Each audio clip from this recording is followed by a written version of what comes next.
Hello, and welcome to Rap Cinema. Today we will be talking about an elite assassin, who aims to retire, but his plans soon turn upside down when he is hunted down by a mysterious assailant, who turns out to be his younger self.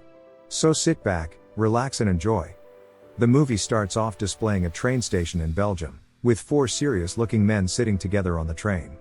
We are introduced to one of the side characters, known as Marino, talking to the main protagonist, Henry Brogan, over radio comms, informing them that the train has started its journey. Henry has set up his sniper and begins to calculate the distance between him and the oncoming bullet train that Marino is on, as well as the wind speeds. Using this information, he adjusts his sniper scope to allow for a better shot. He's waiting patiently and squeezing his hand, uncovering a tattoo on his wrist, but radios into Marino to get an update as it's taking ages, but he confirms that they will be with him shortly. The train is in sight and Henry locks onto it, very unrealistically as the train is going over 238 kilometers per hour. Anyway, a kid ruins his chance to eliminate the target as she walks over and begins to talk to the bad men. Eventually the mother takes the child away, and Marino confirms that the coast is clear, and with aimbot clearly on, he positions his sniper just before the entrance to the tunnel and pulls the trigger, successfully hitting the targeting. The next morning, Henry is putting up a birdhouse, until he gets an alert on his phone, about a perimeter breach of his house, clearly confusing him. He walks to the front of his house to find an unknown car sitting in his driveway. Luckily, it's his handler at the DIA, known as Dell.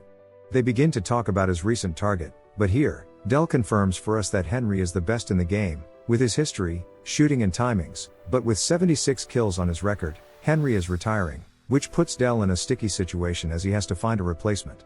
Henry is now down at the docks, and he goes to the receptionist help desk, where we are introduced to Danny, the new receptionist.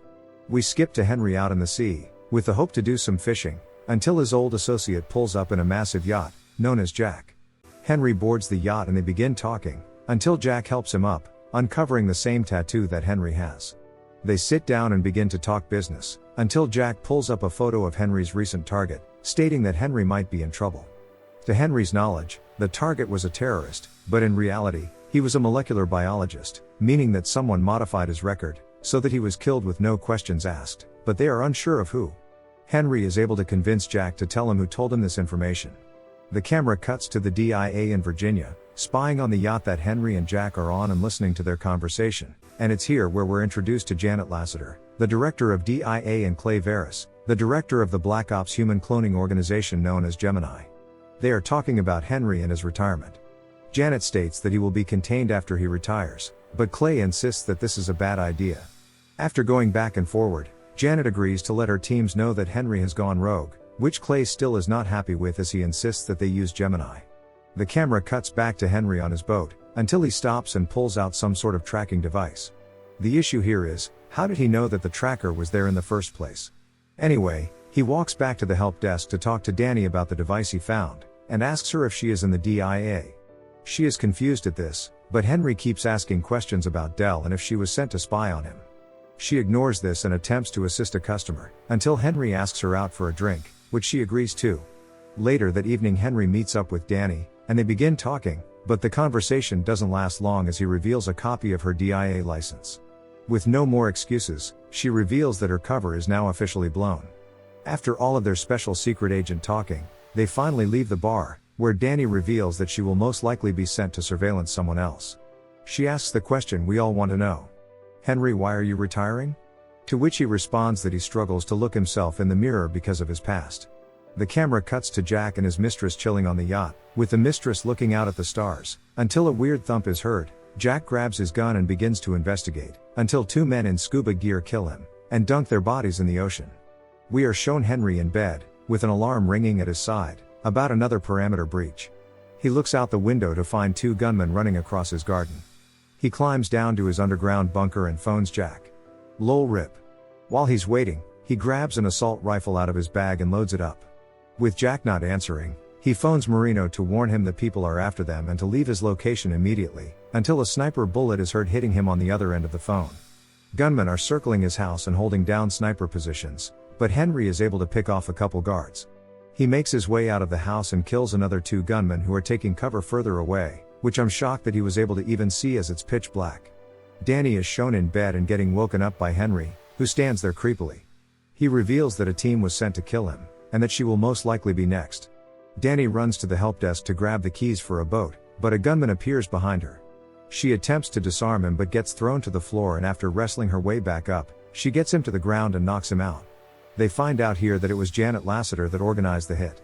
The next morning, Henry and Danny are on the beach, when they notice a seaplane flying towards them. It's revealed that the pilot of it is Barron, a former Marine colleague of Henry's. He's come to provide them with a secure place to hide in Cartagena, Colombia.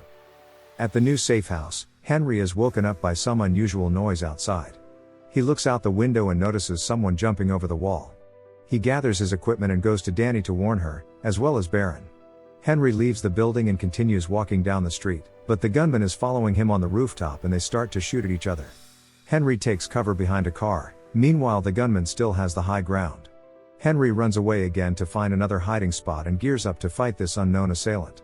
He's aiming through his multiple scopes and looking at the rooftops to find this person, until he pops his head, uncovering that it's a younger Henry.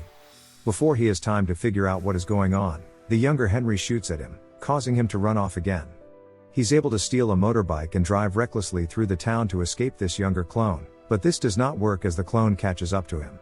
They're now racing through the streets like it's Fast and Furious and have somehow not fallen off the bikes. They're now side by side, but the clone clips Henry's front wheel and he gets launched off his bike. The clone drives full speed at Henry and lets the bike go in his direction, causing him to flip over a car. The clone starts to walk over to Henry as he was hungry for more, but luckily, he was saved by the bell when the police show up and arrest him. Even though Henry caused around 10 vehicle collisions, grand theft auto and attempted murder, he was released within an hour into Danny's and Barron's custody. They go to a rooftop and Henry states that the reason they are after them is not because he wants to retire, but in fact they think that Jack told him something classified, and that they need to go to Budapest to find Jack's informant, Yuri. Back in Glenville, in Clay Veris's home, the clone, who we find out is called Junior, is patching himself up. He's talking about Henry and how he knew every move of his before he made it, but he never got a look at his face, making him unaware of who it is. The next day, we are given a better look into Gemini. Practice scenarios are playing out for training, but here we are shown how tactical and effective the Gemini program is, as the team complete the exercise with ease. In Budapest, Danny meets up with someone, and hands her samples of Junior, assumably to figure out who this person is. They all meet up and Danny reveals to Henry that the gunman is a clone of him as the DNA tests that were performed all come back matching, indicating that they are the same person. After this, they finally meet up with Yuri. Him and Henry begin talking and he starts to explain in more detail about the clone, talking about how Clay used Henry's DNA and raised Junior as his own son, training him to be the perfect assassin. Janet Lassiter is seen in a cafe, when she receives a phone call from Henry. He explains that he is Danny against her will and that she wants to go in. The only person that he is accepting to pick her up is the clone, which Janet agrees to, as well as deciding on a location. They get to the meetup point at midnight and Danny walks into the park, until she sees the shadow of Junior, pointing her in the direction she should go. They are now face to face, and Danny is shocked to see how alike Junior and Henry actually are.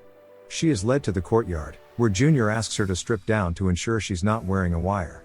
We all know that's not the reason. They travel to a new location to meet up with Henry and walk down to an underground room, where Junior gets set up by setting a tripwire. They go to a different room and Junior puts his gas mask and night vision goggles on. Danny is zip-tied to a pole and Junior pulls the power, turning off all lights. Junior duct tapes Danny's mouth closed, but hears an explosion, indicating that the tripwire was set off. He rushes to the entrance and is blinded by a flare, causing him to take his goggles off. Henry and him wrestle and he is eventually thrown to the ground and is then disarmed and led to Danny.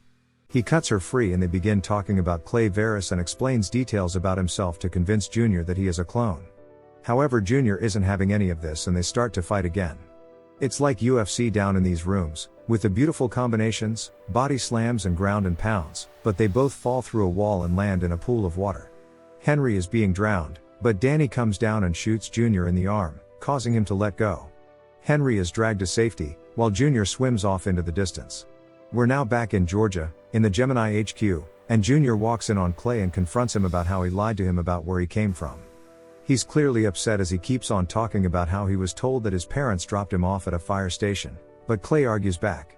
Henry, Danny and Barron finally land in Georgia and head to a barn, in which they encounter Junior, who shoots Henry from his camping spot. He shot him with bee venom, which Henry is allergic to. Henry falls to the ground and struggles to breathe, while Danny is begging to save him. After feeling a tiny bit of remorse, he sticks him with some antihistamine to save his life. He apologizes as he just wanted to make sure that he is the clone of Henry. It's revealed here that the reason Junior knows where they are at all times is because they're being tracked. Who could have guessed that? Junior gets Henry to sit on the floor as he cuts out the chip that was being used to track him. They're all in the car, traveling to meet Clay, until Junior gets a call from him.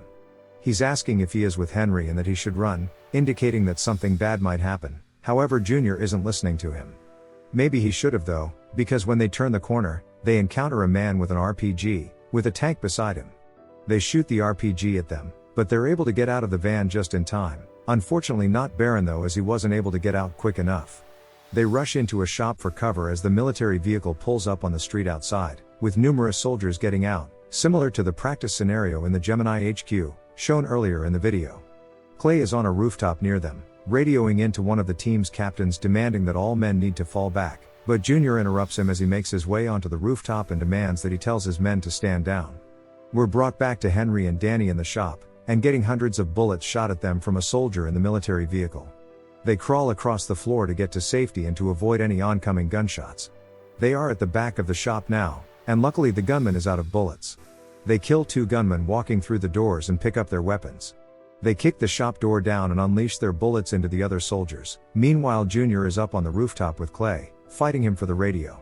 Henry and Danny are still avoiding oncoming shots by jumping from cover to cover. Junior is still fighting Clay, but is getting his ass beat surprisingly because he is supposed to be the best of the best. The camera is cutting back and forward from Henry and Danny to Junior and Clay to highlight the intensity of the scene. With Junior getting ground and pounded, he's able to slip one of the punches, trip Clay up and regain the high ground. Danny is shot in the leg from someone behind them, but Henry is able to 180 no-scope them. Junior walks towards Clay, pointing a gun at him, but cannot bring himself to shoot him, so he knocks him out. The others make it into a shop, so that Danny can create a DIY tourniquet to stop the bleeding. Gunmen are seen surrounding the building, but Junior comes in clutch and picks them off. They're talking away like they're old friends, until a more highly skilled gunman jumps through the roof window and attacks them. They start fighting, but this person is eating bullets like it's a turkey dinner, indicating he has effective body armor on. He's shot in the chest with a shotgun, and wipes it off, like a badass. After being set on fire and shot multiple times with a shotgun, the assailant falls to the ground. They unmask him, just to uncover that he is another clone of Henry. They're all in disbelief as they just look at him on the floor. Clay appears from the background and starts explaining that Henry was the inspiration for all of this. After Junior almost shoots Clay, Henry holds his gun down to spare him, even though he was so dedicated to killing him throughout the whole movie. Haha, only joking, Henry only wanted to do it himself as he shoots a hole in his chest.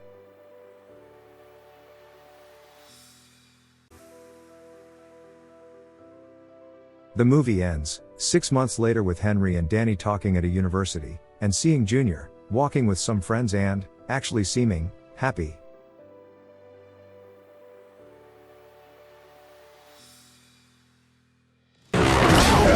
Thank you for watching.